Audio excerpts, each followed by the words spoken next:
Pada bab 3 kalian kita membahas tentang trigonometri.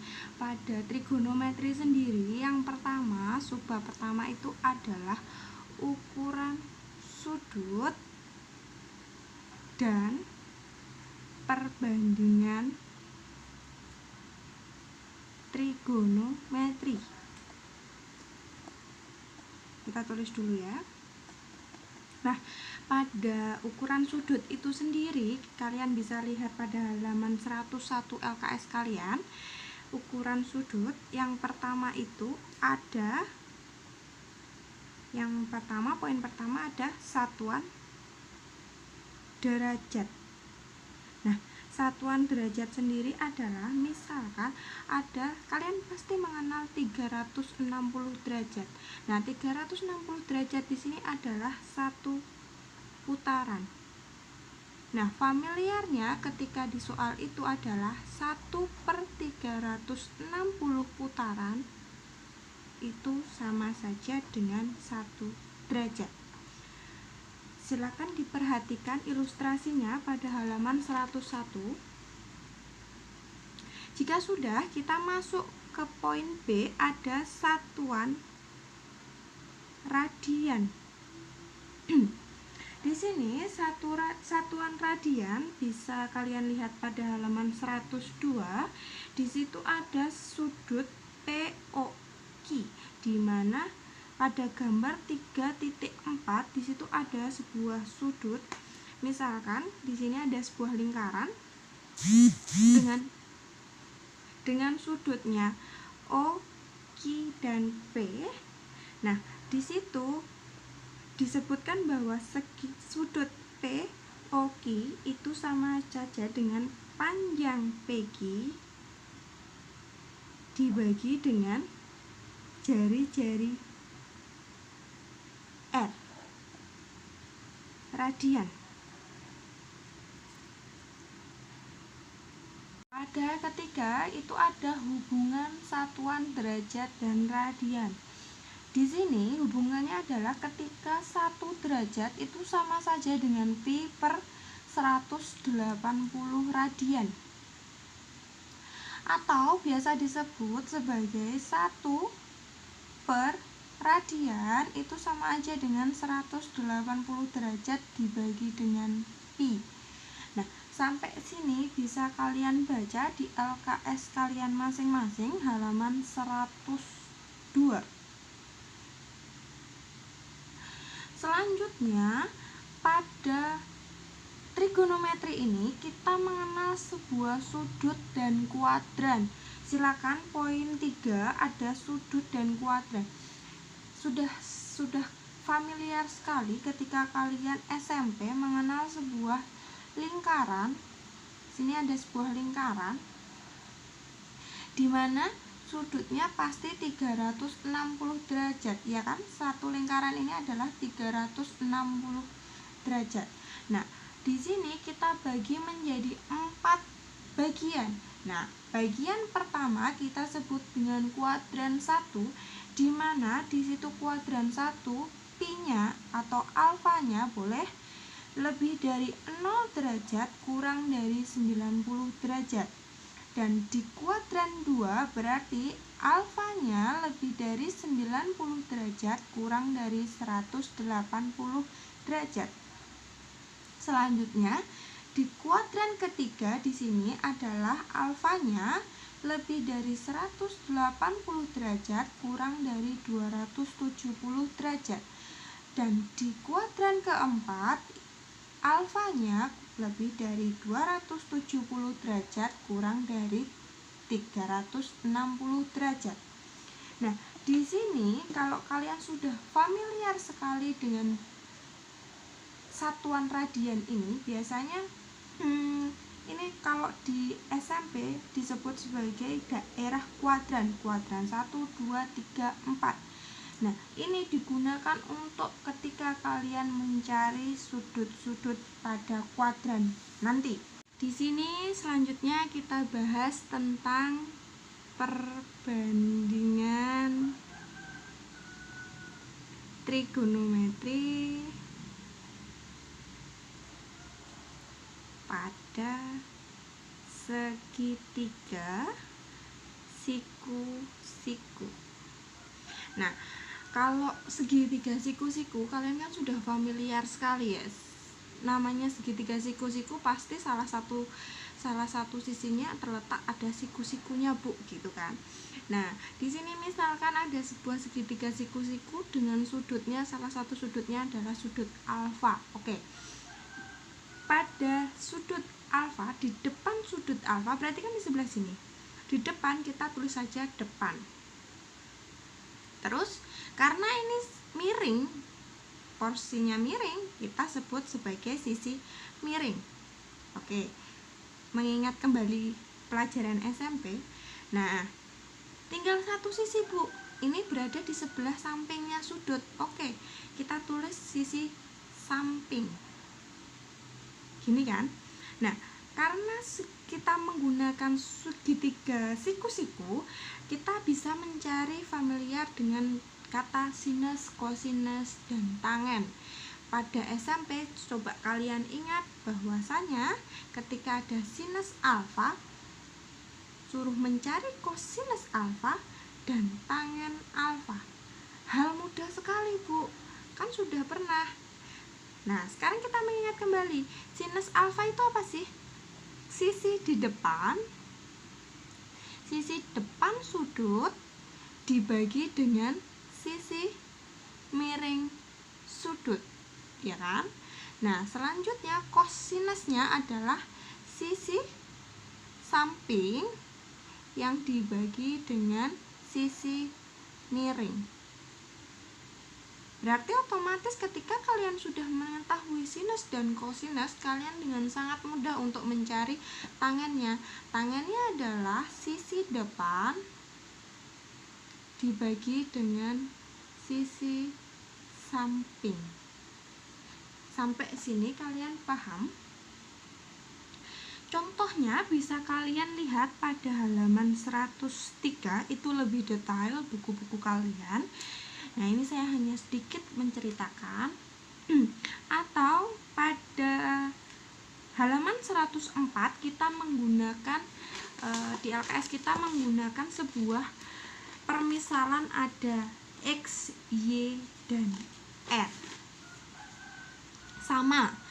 Di LKS halaman 104 sisi miringnya dia menyebutkan sebagai sisi R, dan sisi depan dari sudut segitiga siku-siku tadi disebut Y, dan sisi sampingnya disebut dengan X. Sama saja ketika ada segitiga siku-siku yang depannya jadi Y dan sisi miringnya jadi R dan X, maka sisi sinus alfanya, sisi depannya berarti Y per R, dan kosinus alfanya adalah apa? X dan per R.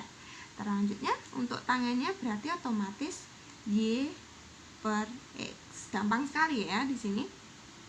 Nah, selanjutnya yang agak lebih susah lagi, yang menjadi momok pada kakak-kakak tingkat kalian itu adalah menghafal bagaimana cara menghafal perbandingan trigonometri sudut-sudut istimewa.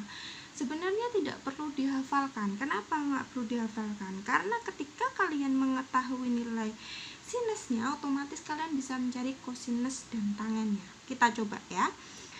Pada perbandingan trigonometri sudut istimewa. Sudut istimewa itu berapa sih?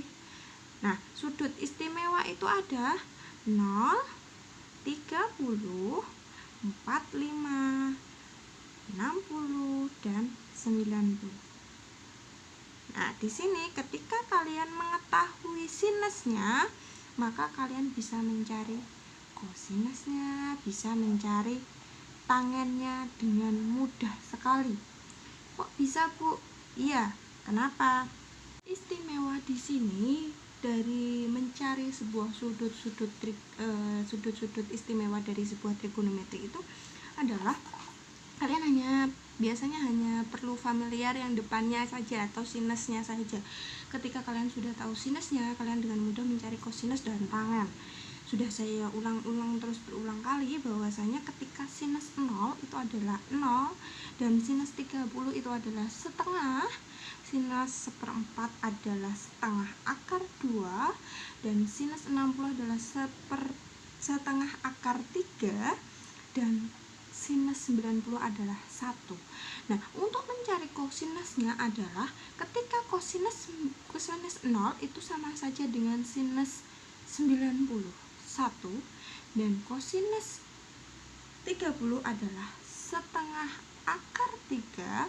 Selanjutnya kosinus 45 derajat adalah setengah akar 2, dan kosinus 30 derajat adalah setengah, dan kosinus 90 derajat adalah 0.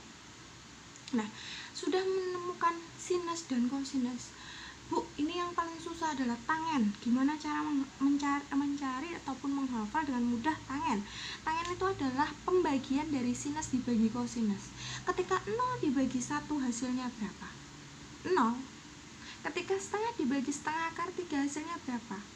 1/3 akar 3. Ketika setengah akar 2 dibagi setengah akar 2 hasilnya berapa? 1. Ketika setengah akar 3 dibagi setengah berapa? Akar 3. Nah, yang terakhir ada ketika 1 dibagi 0, berapakah itu? Ya, tak terdefinisi toh. Ya kan? Itu udah sangat familiar sekali, yang menjadi momok besar bagi teman-teman kalian, kakak-kakak tingkat kalian. Nah, sebagai contoh soal sudah tersedia halaman 107, kalian bisa pelajari sendiri. Di situ ada beberapa soal cukup menarik dan saya rasa kalian bisa untuk belajar sendiri. Tapi di sini ada yang sedikit khas sekali pada uji kompetensi 1 halaman 109. Saya tidak bahas semuanya ya di sini. Saya hanya ambil beberapa bagian saja yang mungkin itu familiar keluar pada ujian sekolah atau ujian kenaikan kelas gitu. Nah, di situ nomor 1 ada besar sudut 3 pi radian sama dengan berapa derajat. Soalnya seperti itu kan. 3 pi radian sama dengan berapa derajat. Nah, sudah kita pelajari di depan bahwasanya tadi ada 3/4 pi radian itu sama saja dengan 3/4 yang dikalikan 180 derajat dibagi I, gitu kan. Nah, di sini selanjutnya kalau sudah tahu seperti itu, maka kita harus, ini ada pi-nya ya di sini ya. 3/4 pi dikalikan 180 derajat per pi. Berarti otomatis 3/4 yang dikalikan dengan 180 derajat dikalikan 1 radian, ya kan? Nah, selanjutnya kita hanya mengoperasikan 180 dibagi 4 dikalikan 3. Hasilnya adalah 135 derajat. Soal selanjutnya ada yang saya bahas sedikit, itu adalah nomor 6 halaman 110. LKS kalian masing-masing nomor 6. Di situ ada sebuah sudut A, yaitu sudut A di mana titik P-nya adalah 12,5. Berarti otomatis yang 12 itu yang atas atau yang bawah, Bu? Kalau kita familiar dengan sebuah horizontal dan vertikal pada sebuah bidang dimensi 2, maka 12 ini adalah untuk nilai X-nya. X-nya itu yang mana? Ya sini toh X-nya. X-nya yang ini adalah 12. Selanjutnya yang atas ini adalah 5. Nah, berarti di sini 5, yang sini 12. Nah, kita nyari Pitagorasnya antara 12 dan 5. Berarti gimana? Kalau misalkan di sini ada segitiga sudutnya O, maka ini pencerminannya boleh P aksen ataupun apapun ya. Berarti otomatis bisa dicari OP sama dengan akar dari OP aksen kuadrat ditambah PP aksen kuadrat sama dengan akar 12 kuadrat ditambah 5 kuadrat sama dengan akar 144 ditambah 25 sama dengan akar 169. 169 diakarkan hasilnya adalah 13. Berarti sisinya adalah 13. Ini kan yang kita cari tadi. Nah, di situ ditanyakan adalah sinus A. Sinus A tadi apa? Kita sudah belajar sinus A itu adalah sisi depan yang dibagi dengan sisi miring. Sisi depannya di sini adalah sisi depan sudut, berarti 5/13. Ini adalah sinus alfa. Ini yang selalu keluar berkali-kali di ujian kenaikan kelas ataupun ujian sekolah ya. Tolong diperhatikan baik-baik.